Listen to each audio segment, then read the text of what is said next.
A very warm and pleasant morning to all of you.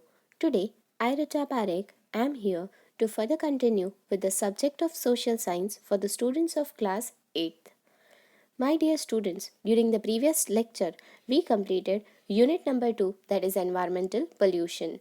Today, we are going to start with unit number 3, that is nationalism in India. So, first of all, what is nationalism? The feeling of pride and belongingness of one's towards his or her nation is considered as nationalism. And how did the feeling of nationalism waved in the mind and heart of Indians is what we are going to study in this chapter. So let's start with the introduction part. Nationalism means a feeling of pride and belongingness towards one's nation. It is also a willingness to sacrifice everything one has for the nation if the need arises. The factor responsible for the rise of nationalism in India developed notably after the revolt of 1857 century era.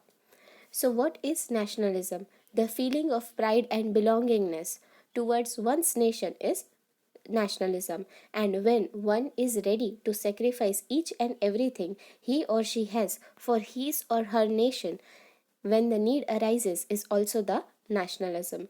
The factors which were responsible mainly arose after the revolt of 1857 century era. The modern concept of nationalism originated in Europe.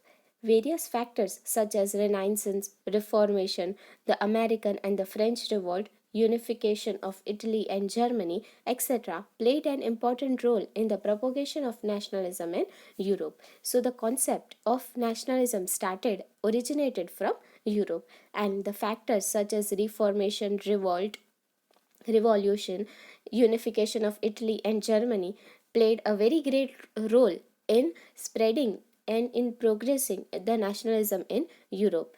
The British rule in India helped the Indians to gather the knowledge of the things happening around the world and change their political, social, religious, and economic views. The Britishers who were ruling in India at that time helped the Indians to get a great knowledge on the things which were happening around us in the world, and hence we were encouraged to change our political, social, economic, and religious views. Various factors fostering the modern nationalism arose in India. The educated and the intellectual felt the need of self rule in our country, and this thought gradually spread far and wide in the nation. So, as we came to know, as we got the knowledge about the things which were going across the world, the people of India started adapting nationalism, and hence the views of nationalism arose in India. The educated and the intellectual people, those who were trying to get their control, felt the need that the country needs the self rule now, and hence gradually it spread wide, and this thought of self rule spread wide through the nation.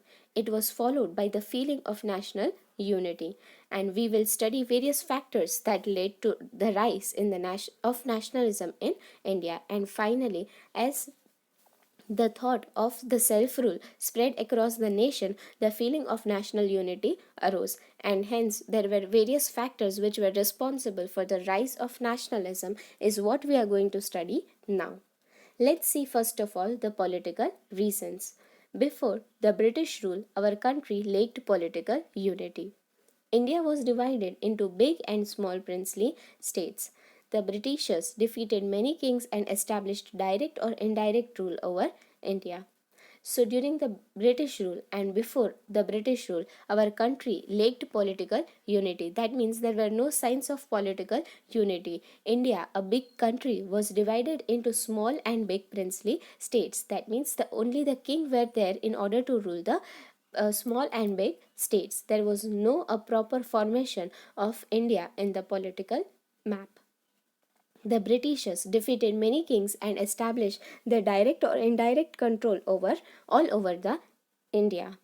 Under the dominance of the Britishers, a uniform administrative system was implemented. However, the overall experience of British rule was not conducive.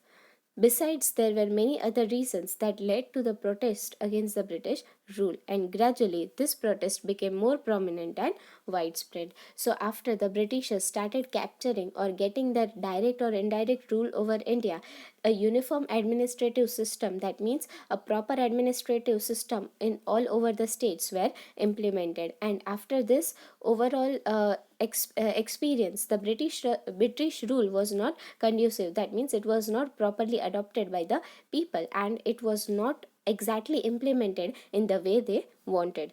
Besides, there were many other reasons which led to protest against the British rule, and hence, being dissatisfied, the people of India started protesting against them, and the protest became more prominent and widespread. As the protest started against the British rule, the entire country, along along with their national power and unity, the started spreading this protest, and hence it became more prominent.